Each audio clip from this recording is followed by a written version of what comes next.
আপনারা শুনছেন কারিগরি কবিয়াল প্রেজেন্টস সাসপেন্স অটোপসি।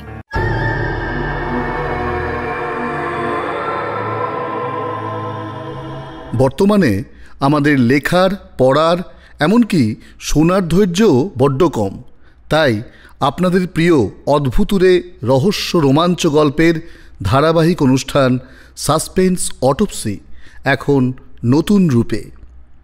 একটা দীর্ঘ সময়ের নীরবতার পর নবকলেবরে সাসপেন্স অটোপসি।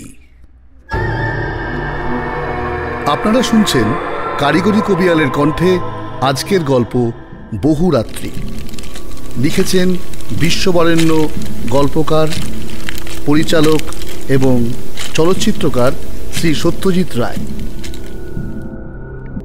এ এক গা ছমছমে কাহিনী, যেখানে রাত যত গভীর হয় সত্যি আর অলৌকিকের সীমা মুছে যেতে থাকে। চলুন শুরু করা যাক। আমি তখন শান্তিনিকেতনে, গরমের ছুটি, খুব ক্লান্ত ছিলাম। তাই রাতের খাবার পরেই শুয়ে পড়ি। বাইরে হালকা বাতাস, জানলার পর্দাটা কাঁপছে, ঘরটা হালকা আলোয় জ্বলজ্বল করছিল। হঠাৎ ঘড়ির ঘণ্টা বেজে উঠল।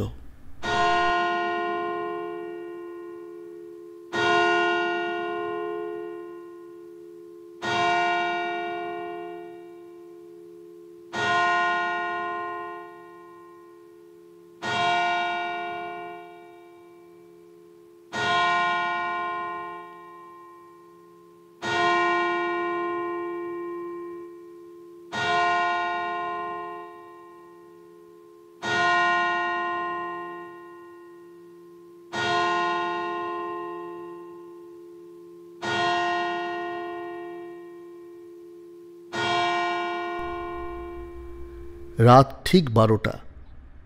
ঠিক তখনই দরজার দিকে চোখ পড়তেই দেখলাম কেউ যেন দাঁড়িয়ে আছে।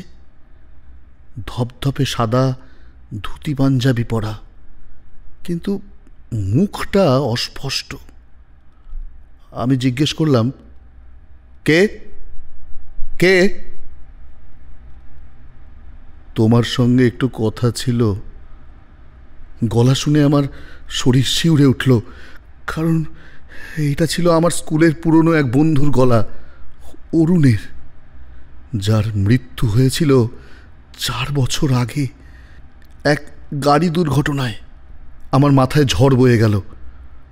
আমি বললাম, তুমি তুমি তো মারা গেছো।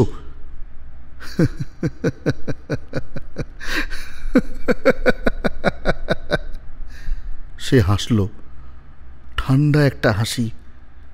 বলল, হ্যাঁ, আমি তো মরেই গেছি, কিন্তু একটা কাজ বাকি ছিল। আজ আমি সেটাই করতে এসেছি। ঘরের বাতাসটা ভারী হয়ে গেল। আমার শরীর ঘামছে, কথা আটকে যাচ্ছে। আমি কিছু বলতে যাচ্ছিলাম, কিন্তু তার আগেই সে বলল,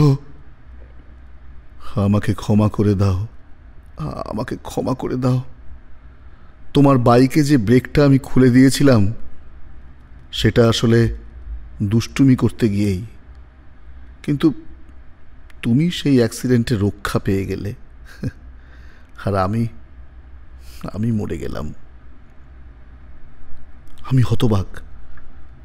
ওই কথা তো কেউ জানতো না। আমি সেই দুর্ঘটনায় শুধু আঘাত পেয়েছিলাম, কিন্তু আমি তো কারো কাছে কিচ্ছুটি বলিনি।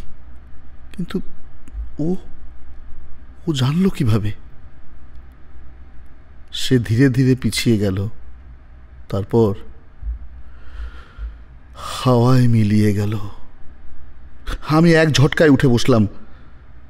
দরজা খোলা, বাতাস বইছে, কিন্তু ঘরে কেউ নেই।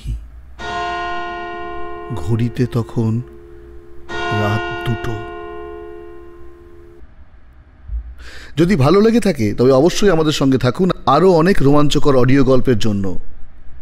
শুভরাত্রি। কিন্তু সাবধান, মনে রাখবেন, রাত যত গভীর হয় ছায়া ততই ঘনিয়ে আসে।